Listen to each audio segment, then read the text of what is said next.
The day Margaret spent her life savings on 300 acres of desert that every expert declared worthless, her own children thought she had lost her mind. 90 days later, 12 wild horses walked onto that barren land and exposed a secret that would bring powerful men to her door, desperate to take everything from her. Before we continue, don't forget to subscribe to the channel, like the video, and comment where in the world you're watching from. Let's go. Everyone said the desert property was worthless. The real estate agents laughed when they saw it on the listings. The bankers shook their heads when anyone asked about financing. Even the county assessor marked it as having virtually no value, just 300 acres of cracked earth, sagebrush, and silence somewhere in the forgotten corners of Nevada. But when 12 wild horses suddenly appeared on that barren land, everything changed, and what happened next left an entire community speechless. Margaret Chen had never planned to own a piece of the desert.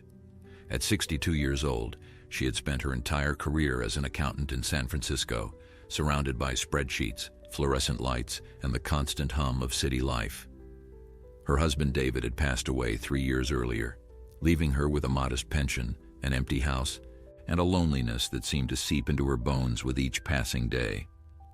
Her children, both successful professionals on the East Coast, called every Sunday, their voices filled with concern, but also the unmistakable distance of lives that had moved on without her. It was during one of those endless Sunday afternoons, scrolling through her computer to fill the hours, that Margaret stumbled upon the property listing. The photograph showed nothing but flat, dusty terrain stretching toward distant mountains that shimmered like mirages in the heat. The description was almost apologetic, mentioning the lack of water, the nearest town being 40 miles away, and the complete absence of any structures or improvements. The price was shockingly low, almost laughable, as if the seller was begging someone to take this burden off their hands. Something stirred in Margaret's chest as she looked at those photographs. Perhaps it was the vast openness that called to her, a stark contrast to the cramped apartment she now occupied after selling the family home. Perhaps it was the silence she imagined existed there, a silence that might finally quiet the grief that whispered constantly in her ears. Or perhaps it was simply the desire to do something completely unexpected, something that would make her feel alive again after years of merely existing. Her daughter Emily thought she had lost her mind when Margaret had announced her decision. Her son Michael immediately began researching assisted living facilities, convinced that his mother was showing early signs of dementia. Her former colleagues from the accounting firm exchanged worried glances at her retirement party when she mentioned her plans. Everyone told her the same thing. The desert would kill her. There was no water, no neighbors, no help if something went wrong. She was a city woman, they reminded her, someone who had never even been camping. What could she possibly want with 300 acres of worthless sand?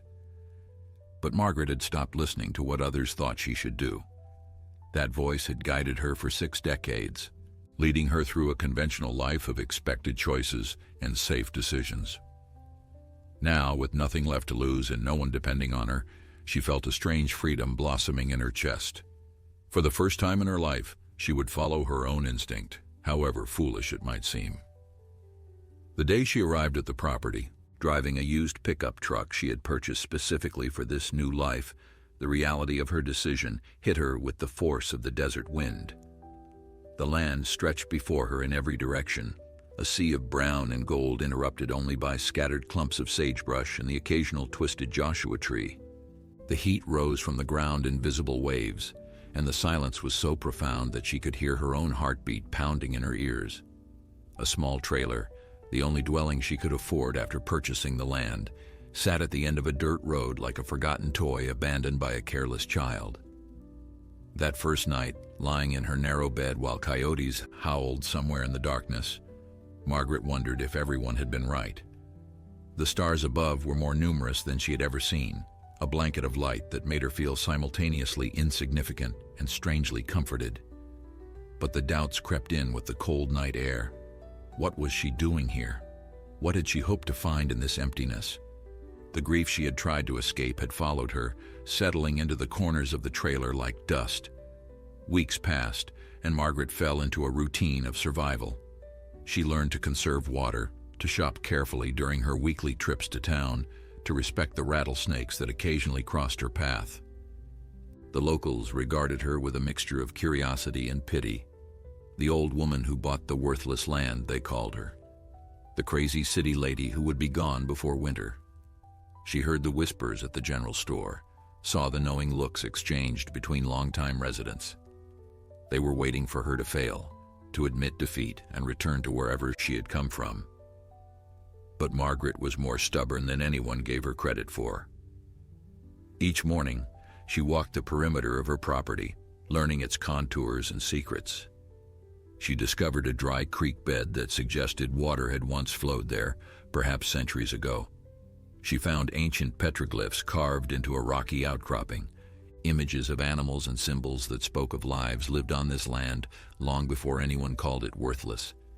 She began to feel a connection to this place, fragile but real, like the first green shoots that appeared after a rare desert rain. It was on a morning in late October, exactly 3 months after her arrival, that everything changed. Margaret had woken before dawn, as had become her habit, to watch the sunrise paint the mountains in shades of pink and gold. She was standing on her small porch, coffee cup warming her hands against the morning chill, when she saw movement on the horizon. At first she thought her eyes were playing tricks on her, creating shapes from shadows and wishful thinking. But as the light grew stronger, the shapes became clearer, more defined. Horses, wild horses, moving across her land in a formation that seemed almost deliberate. Margaret counted them as they approached, her breath catching in her throat with each number. 1, 2, 3, 4, 5, 6, 7, 8, 9, 10, 11, 12. 12 wild horses, their coats ranging from deep chestnut to midnight black, some with white blazes on their faces like marks of distinction. They moved together with a grace that seemed impossible for creatures of such size, their manes flowing in the morning breeze like flags of freedom. She had no idea, standing there with her forgotten coffee growing cold in her hands, that these 12 horses would change not only her life, but the lives of everyone in that small desert community. She had no idea that what everyone called worthless was about to reveal its true, immeasurable value. The horses stood at a distance, watching Margaret with the same curiosity she felt watching them. The leader of the herd, a magnificent stallion with a coat the color of burnished copper and a black mane that cascaded down his powerful neck, seemed to study her with an intelligence that made her feel she was being assessed rather than merely observed. For several long minutes, neither human nor horses moved, as if both parties were trying to determine whether the other posed a threat or an opportunity. Margaret had seen horses before, of course, in parades and on television, and in the carefully manicured paddocks of wealthy clients whose taxes she had prepared. But she had never seen anything like these creatures. There was a wildness in their eyes, a freedom in their stance, that spoke of generations lived without fences or bridles or human demands. They belonged to this land in a way she was only beginning to understand, and something in her heart recognized that belonging as sacred. Slowly, so slowly that she barely noticed herself moving, Margaret lowered herself onto the porch step. She wanted to appear smaller, less threatening, though she suspected these horses had little reason to fear a 62-year-old woman in a faded bathrobe. The stallion watched her descent, his ears rotating forward with interest. Behind him, the other horses shifted restlessly, some pawing at the dusty ground, others tossing their heads as they waited for their leader's decision. What happened next would stay with Margaret for the rest of her life. The stallion took a step forward, then another, then another. Each step was deliberate, measured, as if he was testing the ground between them not for physical obstacles, but for something less tangible. Trust, perhaps, or fate. Margaret held her breath, afraid that any sound might break the spell that seemed to have settled over the desert morning. The stallion stopped about 20 feet from the porch, close enough that Margaret could see the dust on his coat and the small scars that marked his body, evidence of battles fought and survived. His nostrils flared as he took in her scent, processing this new creature who had appeared in his territory. For what felt like an eternity, they simply looked at each other, two beings from different worlds meeting in a place that belonged to neither and both. Then, as suddenly as they had appeared, the horses turned and moved away, flowing across the landscape like water finding its natural course. Margaret watched until they disappeared over a rise, leaving only dust and hoofprints as evidence of their visit. She sat on that porch for another hour, replaying the encounter in her mind, trying to understand what had just happened and why it felt so significant. That evening, Margaret drove into town for her weekly supplies. The general store, a rambling building that seemed to have grown organically over decades of additions and modifications, served as the social hub for the scattered residents of the area. Old men gathered on benches outside, discussing weather and politics and the various ailments that came with age. Women exchanged recipes and gossip in the aisles between canned goods and ammunition. Everyone knew everyone, and everyone knew everyone's business. When Margaret mentioned the horses to the store owner, a weathered man named Roy, who had lived in the area his entire 70 years, his reaction surprised her. He stopped mid-motion, a can of beans suspended in his hand, and stared at her with an expression she could not quite read. It seemed to contain equal parts surprise, skepticism, and something that might have been hope. "You saw wild horses on your property," Roy repeated slowly, as if the words themselves were foreign. 12 of them, you say?" Margaret nodded, suddenly uncertain whether she should have mentioned it at all. The other customers in the store had gone quiet, their attention focused on the conversation with an intensity that made Margaret uncomfortable. Roy set down the can and leaned across the counter, his voice dropping to something just above a whisper. "Lady, there have not been wild horses in this valley for over 30 years. The government rounded them all up back in the 80s, relocated them to some preserve up north. People have been saying this land was cursed ever since. Nothing grows here, nothing lives here. That is why your property was so cheap. Everyone thought the spirit of the land had died when the horses left." Margaret did not know what to say. She was a practical woman, an accountant who had spent her career dealing in numbers and facts and verifiable truths. Talk of curses and spirits and land that could die made her uncomfortable. But she knew what she had seen that morning. 12 horses, as real as the counter she was leaning against, as real as the doubt in Roy's eyes. The news spread through the community with the speed that only small-town gossip can achieve. By the next morning, Margaret had visitors. First came Roy himself, driving out before dawn to see the evidence with his own eyes. Then came others, ranchers and farmers and curious townspeople who wanted to witness what everyone was calling impossible. Margaret felt overwhelmed by the sudden attention, but she could not turn them away. There was something in their faces, a hunger she recognized from her own reflection, that made her understand this was about more than horses. They found the hoofprints exactly where Margaret said they would be, dozens of them pressed into the hard-packed earth near her trailer. Roy knelt down and touched one of the prints with trembling fingers, tracing its outline as if it were a holy relic. His eyes, when he looked up at Margaret, were wet with tears he did not bother to hide. "My grandfather used to tell stories about these horses," Roy said, his voice thick with emotion. "He said they were not just animals.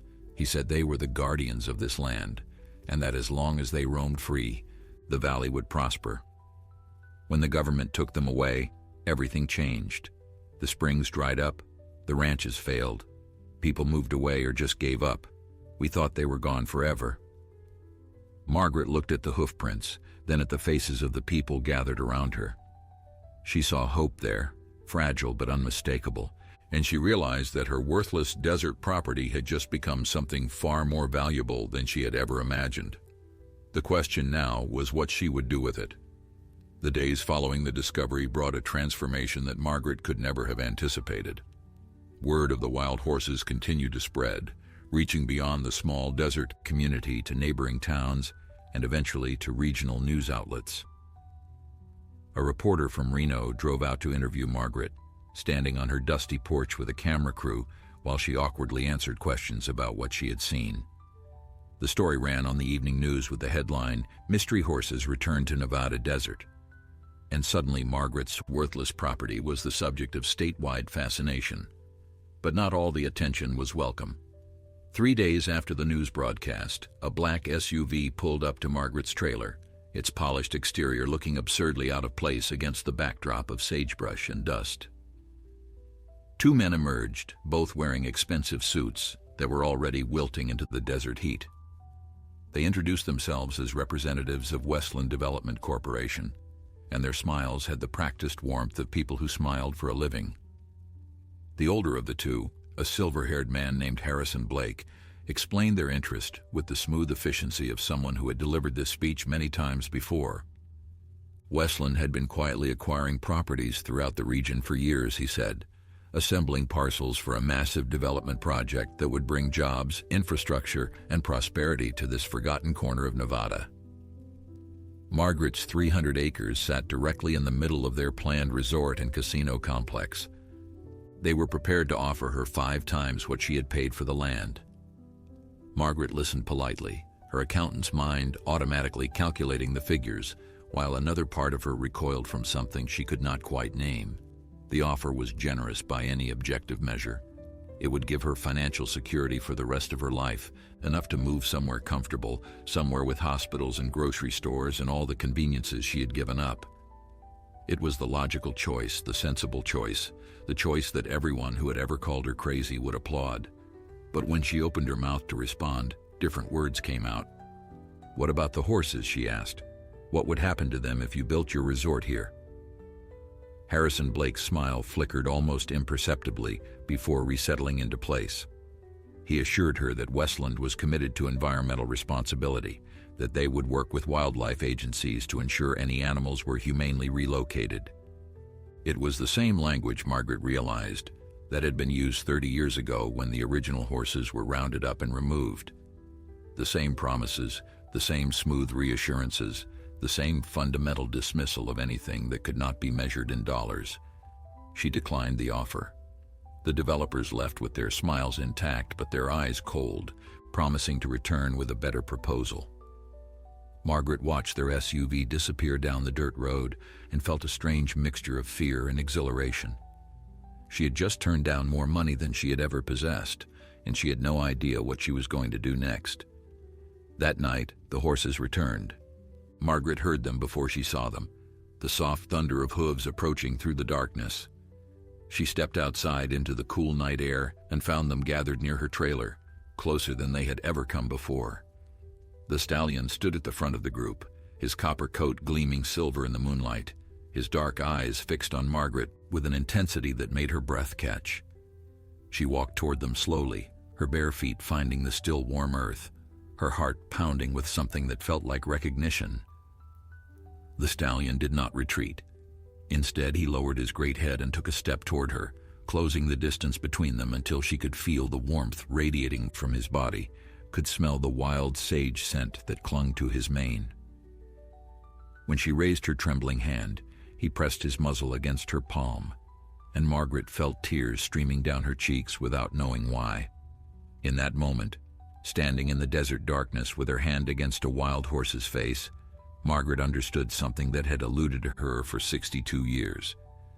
She understood why she had bought this land, why she had ignored everyone who told her she was foolish, why she had turned down a fortune from men in expensive suits. She had not come here to escape her grief or to find a place to die. She had come here because she was needed, because this land was needed, because these horses had been waiting for someone to protect them, and somehow, impossibly, that someone was her. The next morning, Margaret called her daughter Emily. The conversation was difficult, filled with long silences and the careful words of people who loved each other but had forgotten how to show it. Margaret explained what she had experienced, what she had decided, and what she was planning to do. Emily listened without interrupting, and when Margaret finished, there was a pause so long that Margaret thought the connection had been lost. Then Emily said something that changed everything. She said she wanted to come see the horses for herself. She said she had been thinking about making changes in her own life, about leaving the corporate law firm that had consumed her 30s, about finding something that mattered beyond billable hours and corner offices. She said that maybe, just maybe, her mother was not crazy after all.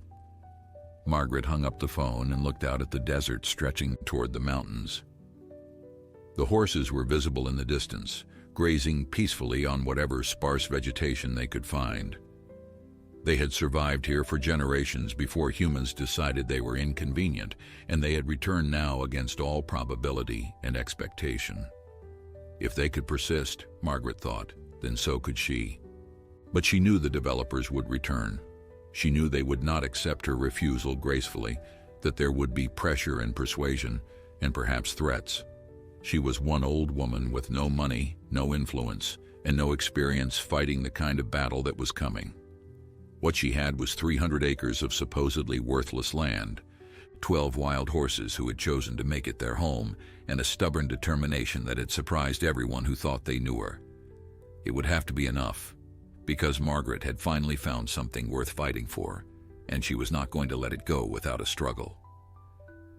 Emily arrived on a Tuesday afternoon, her rental car kicking up a plume of dust that announced her presence long before Margaret could see her face.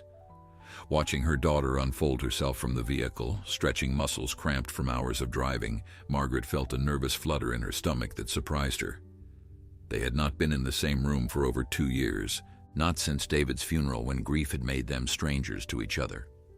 So much had been left unsaid between them, so many wounds that had never quite healed. But when Emily walked toward the trailer, her designer clothes already dusted with the desert's inevitable grit, something in her expression made Margaret's anxiety dissolve. There was curiosity there instead of judgment, openness instead of the polite distance that had characterized their recent relationship. Emily looked around at the vast emptiness surrounding them and let out a long breath that seemed to release years of tension along with the air. "I understand now," Emily said quietly. "I understand why you came here." Margaret did not ask what she meant. Some things did not need explanation. She simply pulled her daughter into an embrace that lasted longer than any they had shared since Emily was a child, and when they finally separated, both women had tears in their eyes. That evening, they sat on the porch together, watching the sunset paint the sky in colors that seemed impossible, shades of orange and pink and purple that no artist would dare put on canvas for fear of being called unrealistic. Margaret told her daughter everything, from the moment she first saw the property listing to the encounter with the developers, from the stallion pressing his muzzle against her palm to the decision that had been forming in her heart ever since. She wanted to create a sanctuary, not just for the 12 horses who had appeared on her land, but for others like them, wild horses throughout the West who were being rounded up and removed from their historic ranges. She had been researching, learning about the thousands of Mustangs currently held in government facilities, the ongoing debates about population management, the advocates fighting to preserve these living symbols of American freedom. Her 300 acres could be a beginning, a place where at least some of these magnificent creatures could live as they were meant to live. Emily listened with the focused attention that had made her a successful attorney, asking questions that revealed she was already thinking about the practical challenges such a venture would face. Legal structures, nonprofit status, funding sources, land management requirements. Her mind worked through the obstacles with the same relentless efficiency she had once applied to corporate mergers and acquisitions. But there was something different in her voice now, an enthusiasm that Margaret had not heard in years. By midnight, they had the rough outline of a plan. They would establish a nonprofit organization dedicated to wild horse preservation. They would seek grants from environmental foundations and donations from individuals who believed in the cause. They would partner with existing advocacy groups who could provide expertise and connections.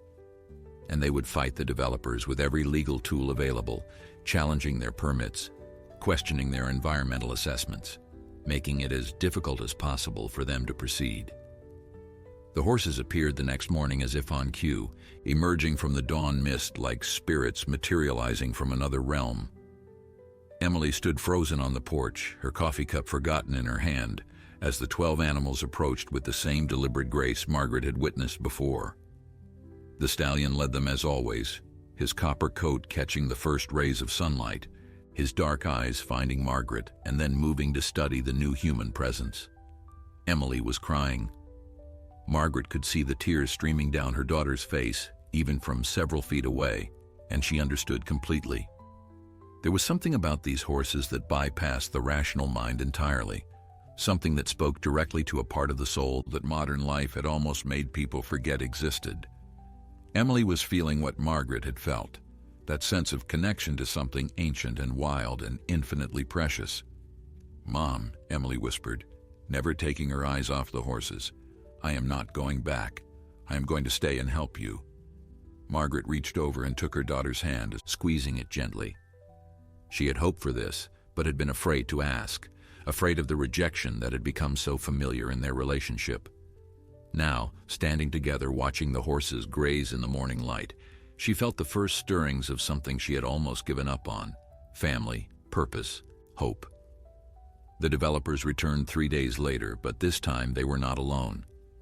Harrison Blake was accompanied by a woman he introduced as Victoria Sterling, Westland's chief legal counsel, and her presence signaled a shift in tactics. Where Blake had offered carrots, Sterling clearly preferred sticks. She spoke in clipped, precise sentences about property rights and eminent domain, about the economic benefits the resort would bring to the region, about the folly of standing in the way of progress. Emily stepped forward before Margaret could respond, and watching her daughter transform into the formidable attorney she had become was like watching a superhero don a cape. She matched Sterling's legal jargon point for point, cited precedents and regulations, questioned the validity of Westland's environmental impact statements. The exchange lasted nearly an hour, and when it was over, the developers left with considerably less confidence than they had arrived with. But Margaret knew this was only the beginning. That night, as she and Emily discussed strategy over a simple dinner, she noticed headlights approaching on the dirt road. Her first thought was that the developers had returned, but the vehicle that emerged from the darkness was a battered pickup truck, not a polished SUV. Roy climbed out, followed by 2 other men Margaret recognized from town. "We heard what Westland is trying to do," Roy said, standing awkwardly near the porch as if uncertain of his welcome. "We came to tell you that you are not alone in this fight. Those horses belong here. This land belongs to them, and we are going to help you make sure it stays that way." Margaret looked at the 3 men, then at her daughter, then at the vast darkness beyond where she knew the horses were resting. The worthless desert property was becoming something no one had imagined. It was becoming a cause worth fighting for. The coalition grew faster than Margaret could have imagined. Within 2 weeks, what had started as 3 men standing awkwardly on her porch had expanded into a movement that surprised everyone, including Margaret herself. Ranchers who had watched their livelihoods wither in the desert's harsh embrace found new purpose in protecting the horses they had grown up hearing stories about. Shop owners from town donated supplies and spread the word to every customer who walked through their doors. Even the mayor, a practical woman named Rosa Gutierrez, who had initially been skeptical, publicly announced her opposition to the Westland development. The transformation of the community was remarkable to witness. People who had spent years competing for scarce resources, nursing old grudges over water rights and property lines, suddenly found themselves united by a common cause. The horses had done something that decades of town meetings and community events had failed to accomplish. They had reminded people what they shared, what they valued, what made this harsh and beautiful land worth calling home. Margaret's trailer became an unofficial headquarters for the resistance. Every evening, trucks and cars would pull up the dirt road, and people would gather around folding tables set up outside, sharing food and information and strategies. Emily handled the legal coordination, working with environmental attorneys from across the state who had volunteered their services. Roy organized the ranchers, drawing on relationships built over a lifetime to ensure that Westland could not quietly acquire neighboring properties to expand their foothold. Margaret herself had become the public face of the movement, giving interviews to media outlets that seemed increasingly interested in the story of the elderly woman standing up to corporate developers. But Westland was not idle during this time. Harrison Blake and Victoria Sterling were replaced by a new team, harder-edged executives who made it clear that the corporation was done trying to negotiate. They filed lawsuits challenging Margaret's water rights, claiming that her property had no legal access to the aquifer that lay deep beneath the desert floor. They hired private investigators who began asking questions in town, looking for anything that could be used to discredit the growing opposition. and they launched a public relations campaign portraying the development as an economic salvation for a dying region, promising jobs and prosperity that the locals were foolishly rejecting. The first real blow came on a cold November morning. Margaret woke to find official notices posted on her trailer informing her that the county had reassessed her property taxes based on its newfound notoriety. The new assessment was astronomical, 20 times what she had been paying, and the payment was due within 90 days. It was a transparent attempt to force her off the land through financial pressure, and it very nearly worked. Margaret stared at the numbers on the paper and felt the ground shifting beneath her feet. Emily found her sitting on the porch an hour later, the notice crumpled in her hands and tears drying on her cheeks. Without a word, Emily took the paper, smoothed it out, and began making phone calls. By evening, she had connected with a tax attorney who specialized in challenging fraudulent assessments, and a crowdfunding campaign had been launched that would eventually raise 3 times the demanded amount. But the message from Westland was clear. They were willing to use every tool at their disposal, ethical or otherwise, to achieve their goals. The horses seemed to sense the mounting tension. They appeared more frequently now, sometimes spending entire days grazing within sight of Margaret's trailer, as if they understood that their presence strengthened the resolve of those fighting on their behalf. The stallion, whom Margaret had started calling Guardian in her mind, often stood watch on a small rise overlooking the property, his magnificent silhouette visible against the sky like a living monument to wildness and freedom. One afternoon, a young woman arrived at the property. She introduced herself as Dr. Sarah Chen, a wildlife biologist from the University of Nevada who had been following the story with professional interest. She asked permission to study the horses, to document their behavior, and try to understand where they had come from and why they had appeared after 30 years of absence. Margaret agreed immediately, sensing that scientific validation might prove valuable in the battles ahead. What Dr. Chen discovered over the following weeks would change everything. Using careful observation and DNA samples collected from hair caught on sagebrush, she determined that these horses were not random Mustangs who had wandered in from elsewhere. They were descendants of the original herd that had been removed 3 decades earlier, horses whose ancestors had survived in a remote canyon system in the mountains that government surveys had somehow missed. They had been there all along, hidden and waiting, and something had drawn them back to their ancestral range. The scientific findings made national news.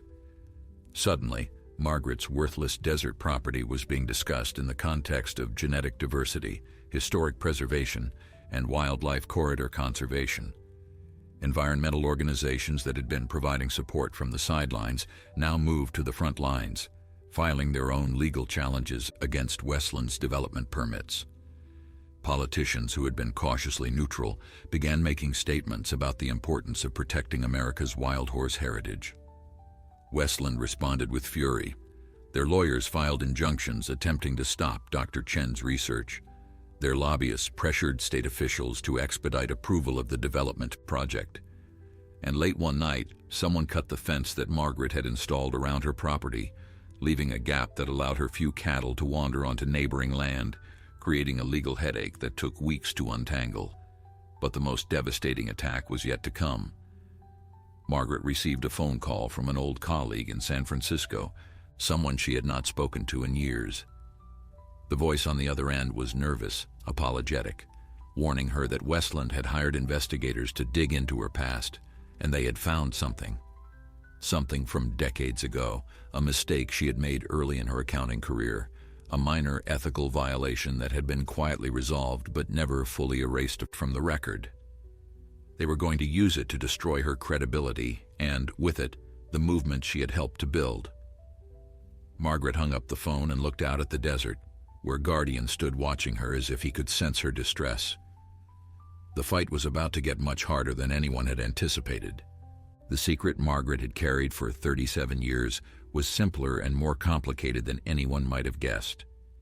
Early in her career, desperate to prove herself in a male-dominated profession, she had discovered that a senior partner at her firm was embezzling money from elderly clients. When she reported it internally, she was told to stay quiet. that the matter would be handled discreetly. When she persisted, threatening to go to regulators, she was presented with a choice. The firm would report the embezzlement themselves, but Margaret's name would be attached to a minor violation, a technical error that she had not actually committed, as insurance against her ever speaking publicly about what she had witnessed. She had been 25 years old, terrified of losing everything she had worked for, and she had agreed.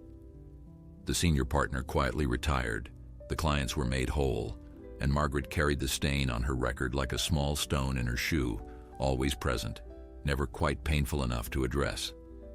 She had told no one, not even David, during their 32 years of marriage. It was the one secret she had kept from everyone, buried so deep that she had almost convinced herself it had happened to someone else.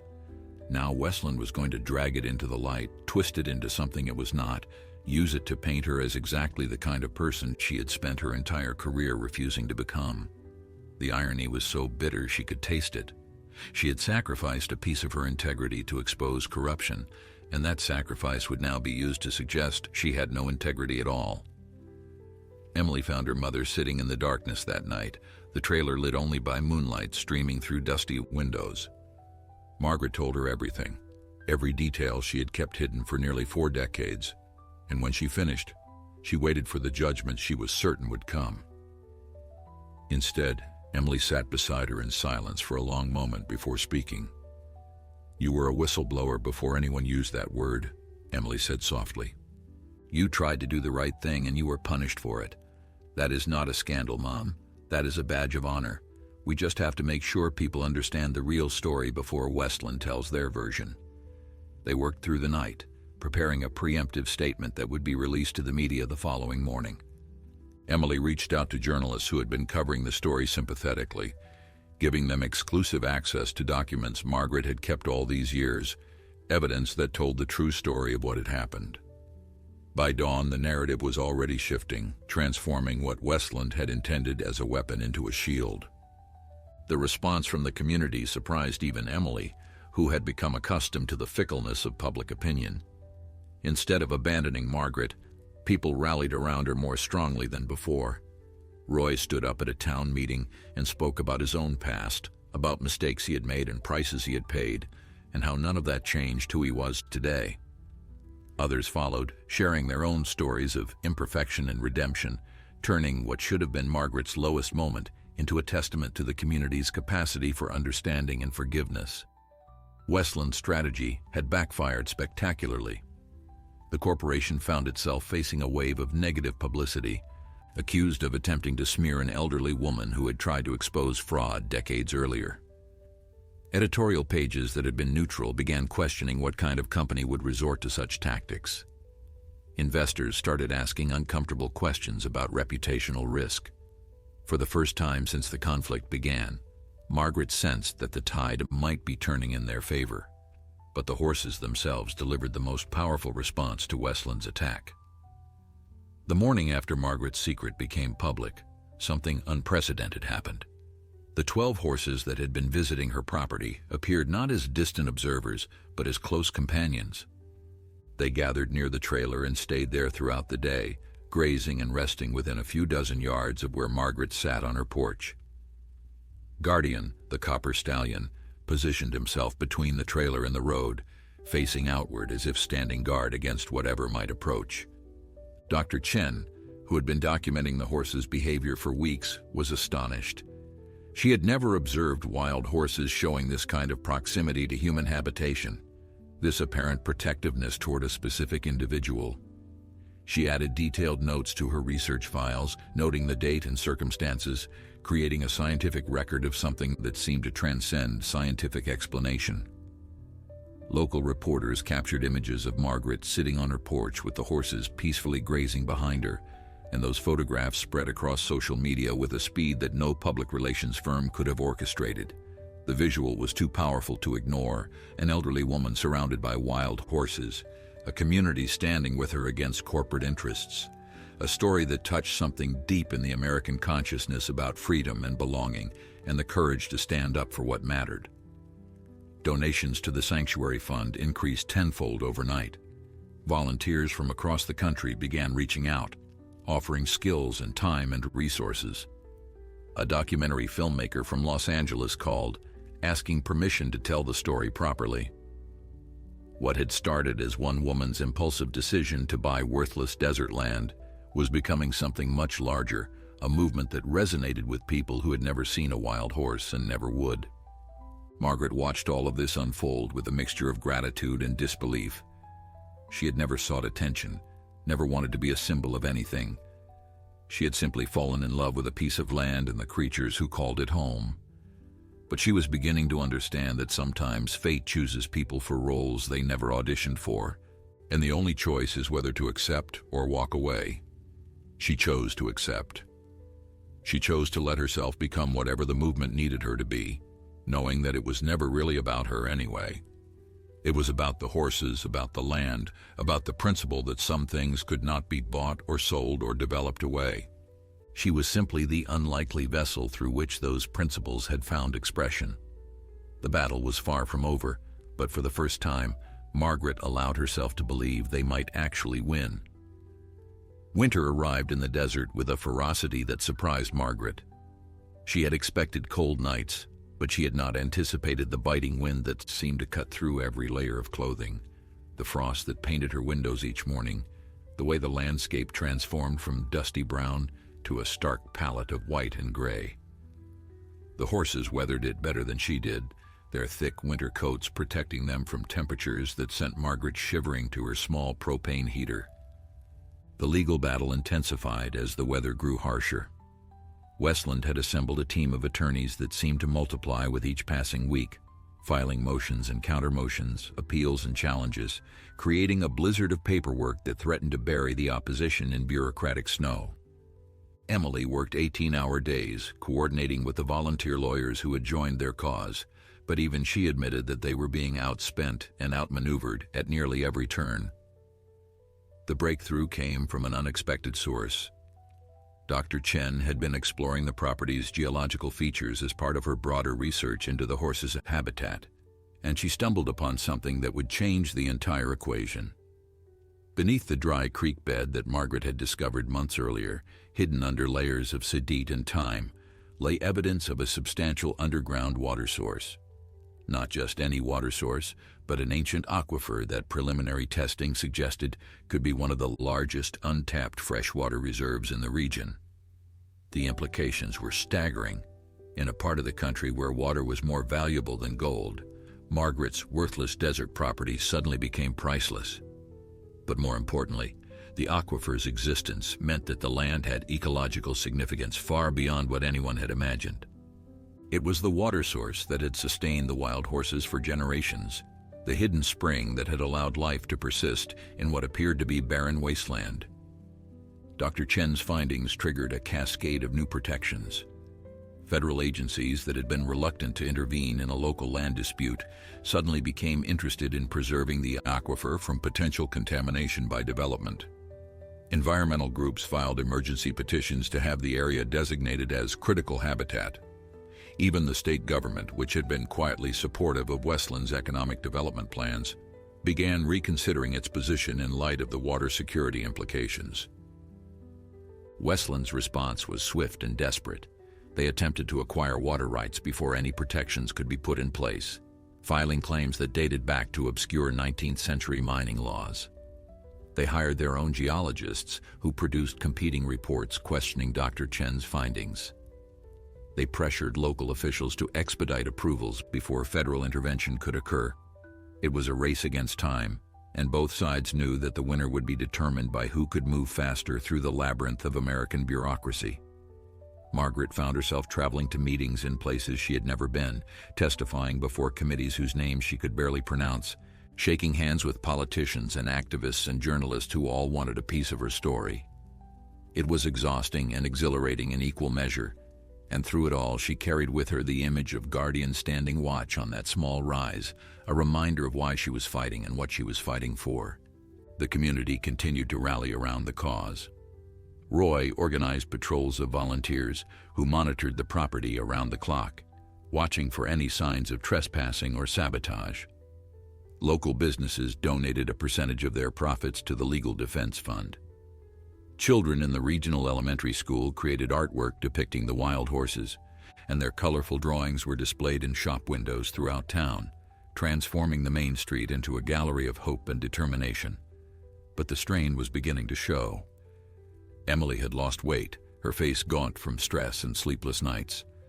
Margaret's own health was suffering, the harsh winter aggravating arthritis she had barely noticed in her climate-controlled San Francisco apartment. The volunteers, many of whom had jobs and families of their own, were stretched thin by the demands of a battle that seemed to have no end in sight. It was during this difficult period that Michael, Margaret's son, who had once researched assisted living facilities for her, made an unexpected appearance. He arrived unannounced on a gray February afternoon, his expensive car looking as out of place as the developer's SUV had months earlier. Margaret watched him approach from her porch, uncertain what to expect from the son who had been the most vocal critic of her desert adventure. Michael stood at the bottom of the porch steps, his breath visible in the cold air, his eyes taking in the trailer, the land, and finally his mother. He looked tired, Margaret thought. Tired in a way that had nothing to do with the long drive from the airport. When he spoke, his voice was quieter than she remembered, stripped of the certainty that had always characterized his pronouncements. "I came to apologize," Michael said simply. "I thought you were losing your mind when you bought this place. I thought you were running away from grief instead of facing it." He paused, looking out at the desert stretching toward the mountains. "But I was wrong. You found something here that I have been searching for my entire life without knowing it. You found something that matters." Margaret descended the steps and embraced her son, feeling the tension in his body gradually release. She had not realized how much his disapproval had weighed on her until the weight was lifted. They stood together in the cold, mother and son reconnecting after years of polite distance, while somewhere out on the land, the horses continued their eternal rhythm of grazing and watching and waiting. Michael stayed for a week, and during that time he transformed from skeptic to believer. He used his business connections to open doors that had been closed, his financial expertise to identify funding sources no one had considered, his analytical mind to find weaknesses in Westland's strategy. By the time he left, he had committed to returning monthly and had already begun restructuring his own life to make room for this new purpose. The family, that had been fractured by grief and distance, was slowly knitting itself back together, drawn by the same force that had brought 12 wild horses back to land everyone had abandoned. Margaret looked at her children, at the community that had formed around her, at the horses that appeared each dawn like a blessing renewed, and she understood that the true value of her worthless property had never been about water or wildlife or development rights. It had always been about bringing broken things back to wholeness. Spring arrived like a promise kept after a long and difficult winter. The desert floor erupted with wildflowers that Margaret had not known existed, carpets of purple and yellow and orange that transformed the landscape into something from a dream.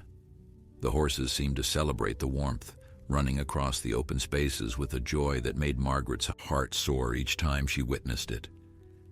Even Guardian, typically so dignified and watchful, was seen galloping with the younger horses, his copper coat gleaming in the strengthening sunlight. The legal battles had reached a critical juncture. After months of motions and counter-motions, the case was finally going to be heard by a federal judge whose reputation for fairness gave both sides reason for cautious optimism. Judge Eleanor Whitman was known for her thorough analysis and her unwillingness to be swayed by the political or financial influence of the parties before her. The hearing was scheduled for the first week of April, and everyone understood that its outcome would likely determine the fate of the land, the horses, and the community that had formed around their protection. Margaret spent the weeks before the hearing in a state of focused preparation. Emily drilled her on potential questions, coaching her on how to present her story without becoming emotional, how to handle hostile cross-examination, how to stay calm under pressure. Michael worked with their financial experts to prepare exhibits demonstrating the economic value of preservation versus development. Dr. Chen finalized her scientific reports, documenting everything from the genetic uniqueness of the horse herd to the ecological significance of the aquifer. But it was Roy who provided the most unexpected contribution to their case. He arrived at Margaret's trailer one evening carrying a wooden box that had clearly seen better days, its corners worn smooth by time and handling. Inside were documents his grandfather had preserved, yellowed papers dating back over a century that told a story no one had known. The original deed to the land, it turned out, contained provisions that had been overlooked or deliberately ignored for generations. Roy's grandfather had been part of a group of settlers who had negotiated with the government for grazing rights, and their agreement included specific language protecting the wild horses that roamed the territory. The horses were not incidental to the land's history. They were central to it, their presence acknowledged and protected in legal documents that predated statehood itself. Emily spent 3 sleepless nights verifying the authenticity of the documents and researching the legal implications of their contents. What she found was nothing short of remarkable. The original protections had never been formally repealed, merely forgotten, buried under layers of subsequent transactions and modern zoning laws. If the court recognized these historic rights, Westland's entire development plan could be invalidated on grounds that had nothing to do with environmental regulations or water rights. The corporation's lawyers learned of this new evidence through the discovery process, and their reaction was telling. For the first time since the conflict began, Harrison Blake reached out directly to Margaret, not with threats or pressure, but with what appeared to be a genuine offer of compromise.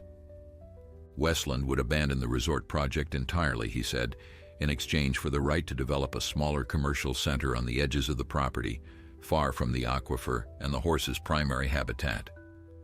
Margaret listened to the offer in the presence of Emily and their legal team. Part of her was tempted by the prospect of ending the fight, of finally having peace after months of constant struggle. The compromise would protect most of what she cared about, while allowing some development that might benefit the local economy. It was reasonable, practical, the kind of solution that sensible people reached when neither side could achieve complete victory.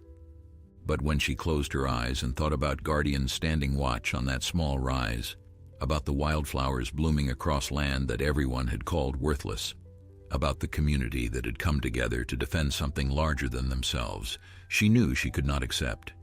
Some things were not meant to be compromised. Some battles needed to be won completely or not fought at all. She declined the offer, and Harrison Blake's carefully maintained composure finally cracked.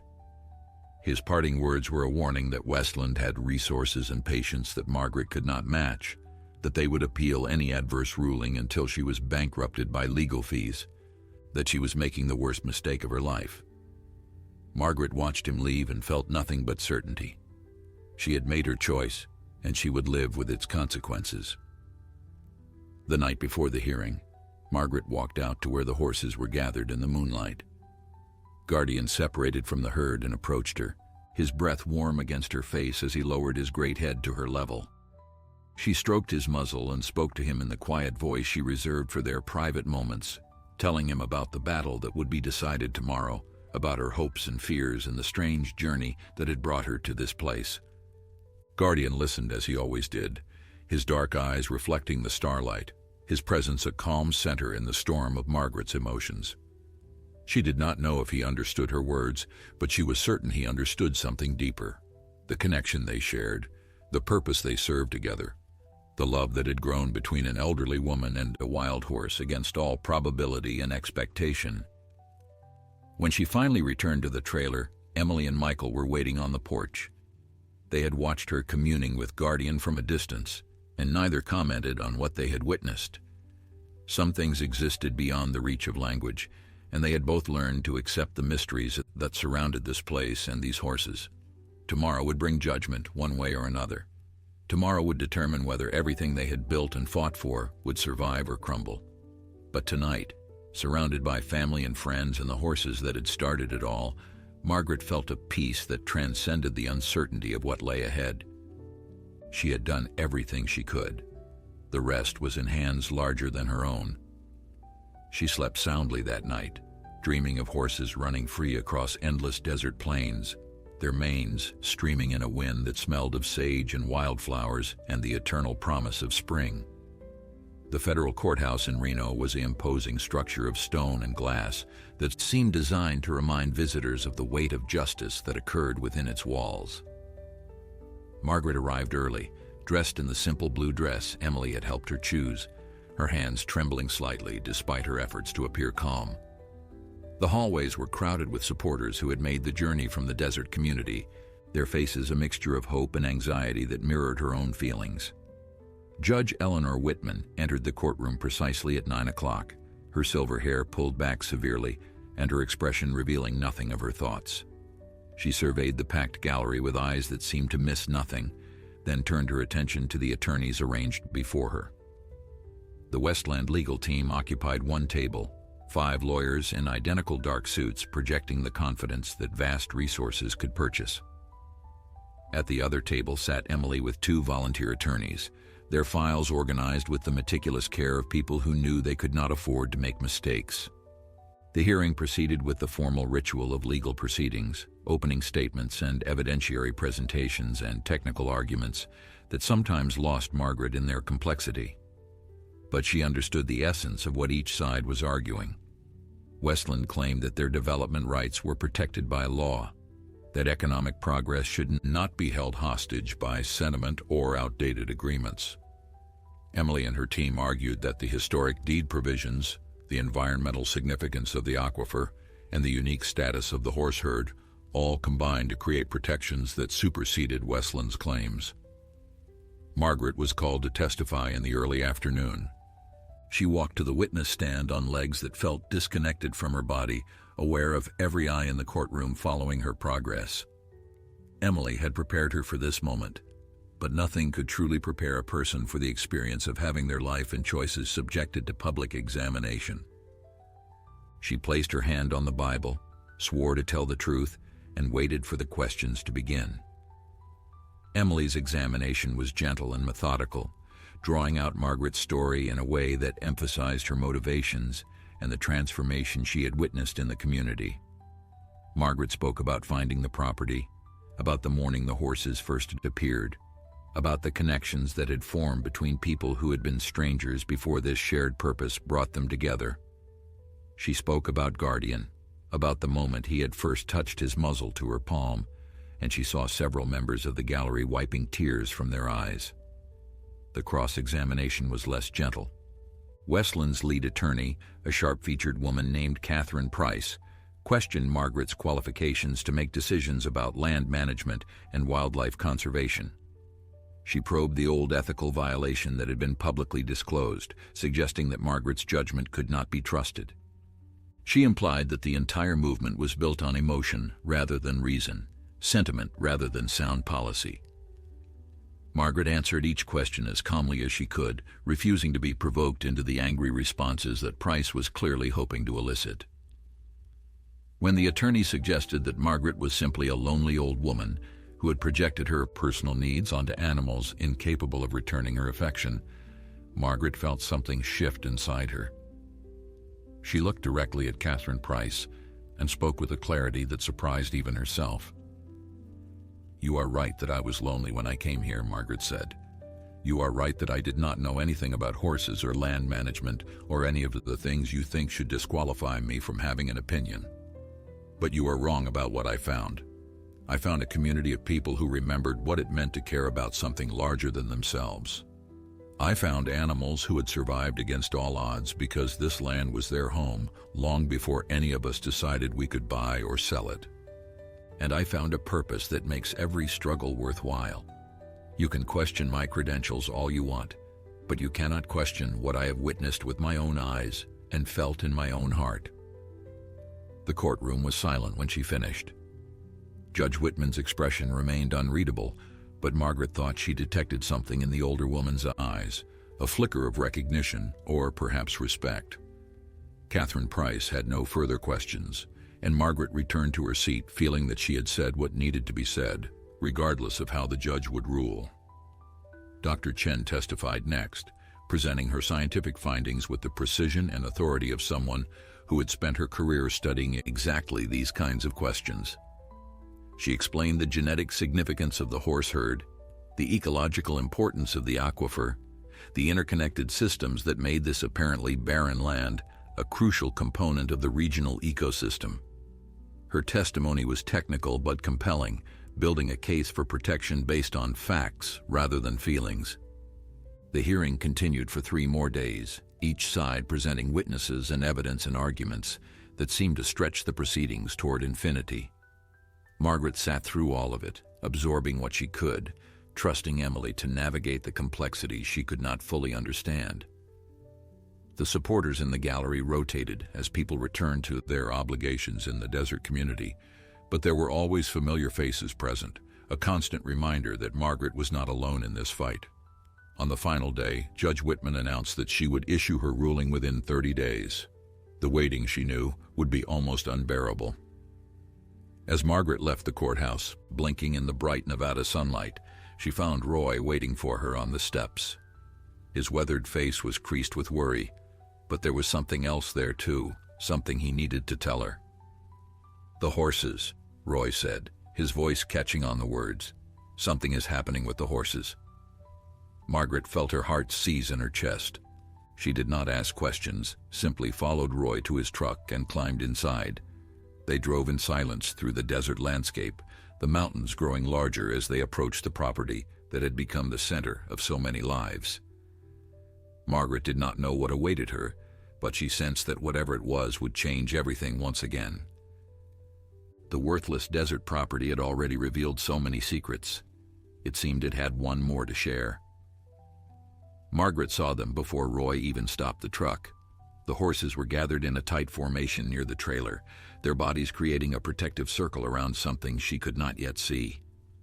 Guardian stood at the perimeter, his head raised high, his entire posture radiating an alert tension that Margaret had never witnessed in him before. She was out of the vehicle before it fully stopped, her feet carrying her across the dusty ground with a speed she did not know she still possessed. As she approached, the horses parted to let her through, and what she saw made her gasp. There, lying on a bed of trampled grass and wildflowers, was a newborn foal. Its coat was the color of morning sunlight, a pale gold that seemed to glow against the darker earth. The mother, a chestnut mare Margaret had come to know as Grace, stood nearby, exhausted but watchful, her eyes following Margaret's every movement. "A foal," Margaret whispered, dropping to her knees beside the tiny creature.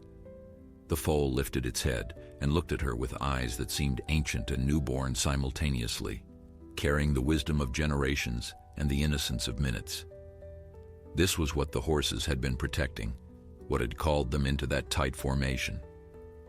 New life, born on land that everyone had said was worthless, proof that the cycle of renewal continued despite everything that had threatened to destroy it. Dr. Chen arrived within the hour, having been called by Roy as soon as they understood what was happening. She examined the foal with gentle expertise, pronouncing it healthy and strong, a perfect addition to the herd. But it was her next observation that truly stunned everyone. Based on the timing and the genetic markers she had documented, this foal represented the 13th horse, a number that had not been seen in this herd for over 3 decades. The population was growing for the first time since the original removal, a sign that the horses had determined this land was truly safe again. The news spread through the community like wildfire through dry brush. People came from town to see the foal, standing at respectful distances while Guardian maintained his watchful position. There was something sacred about the gathering, a sense that everyone present was witnessing something far larger than a simple birth. The foal represented hope made tangible, a promise that life would continue, that the fight had been worth every sacrifice and sleepless night. 3 weeks later, Judge Whitman issued her ruling. Margaret was sitting on her porch, watching the foal take its increasingly confident steps alongside its mother, when Emily came running from the trailer with her phone clutched in her hand. Her daughter's face told Margaret everything she needed to know before a single word was spoken. They had won. The judge had ruled in their favor on every significant point. The historic deed provisions were legally binding and had never been properly superseded. The aquifer qualified for federal protection under environmental statutes that Westland had failed to adequately address. And the wild horse herd, with its unique genetic heritage and documented historic presence, was entitled to remain on land that was now officially designated as protected habitat. Westland's development plans were permanently blocked, their claims dismissed with prejudice, their years of pressure and manipulation rendered meaningless by the weight of justice. Margaret sat very still as Emily read the key passages of the ruling, her mind struggling to absorb the magnitude of what had happened. She had come to this land expecting nothing, owning nothing of value according to everyone who claimed to understand such things. Now she was the custodian of protected wilderness, the founder of a sanctuary that would preserve wild horses for generations to come, the center of a community that had rediscovered its own capacity for unity and purpose. The celebration that followed lasted for days. People came from across the region to share in the victory, bringing food and music and stories that wove together into a tapestry of collective joy. Margaret watched her neighbors, her children, her friends embrace and laugh and cry, and she understood that this was the true value of the land she had purchased. Not the water beneath its surface or the horses that roamed its expanse, but the connections it had fostered, the broken things it had healed, the hope it had rekindled in hearts that had forgotten how to hope. Guardian found her late one evening, after the crowds had dispersed and the desert had reclaimed its natural silence. Margaret was standing at the edge of her property, looking out at the mountains that had witnessed everything, and the stallion approached with his usual deliberate grace. He stood beside her as he had so many times before, his presence a comfort that required no words. "Thank you," Margaret said softly, though she was not entirely sure who or what she was thanking. Guardian, perhaps, the land, the mysterious forces that had brought her to this place at exactly the moment she was needed. Or maybe she was thanking herself, the part of her that had been brave enough to ignore everyone who said she was foolish, to trust an instinct she could not explain, to believe that worthless things might have value that others could not see. The sanctuary officially opened the following spring, 1 year after Margaret had first seen 12 wild horses appear on the horizon. Visitors came from across the country to witness the herd that had returned against all odds, to learn about conservation and community and the importance of protecting wild places. Emily stayed on as the sanctuary's legal director. Michael served on the board, and Margaret herself became a symbol of what ordinary people could accomplish when they refused to surrender to forces that seemed overwhelming. The foal, whom Margaret had named Hope, grew strong and swift, running alongside Guardian across lands that would remain wild forever. Sometimes in the quiet moments of dawn when the desert held its breath between darkness and light, Margaret would walk among the horses and remember the day she had decided to buy worthless property that no one wanted. Everyone had said it was foolish. Everyone had said it would fail. But 12 wild horses had appeared and revealed what had always been there, waiting to be discovered by someone willing to see. Some things cannot be measured in dollars. Some value can only be understood by the heart. And sometimes the most worthless things turn out to be the most precious of all. If this story touched your heart, please like, share, and leave a comment. I would love to know how it inspired you and where in the world you are watching from. Subscribe if you enjoy these heartwarming stories about animals and the humans who love them.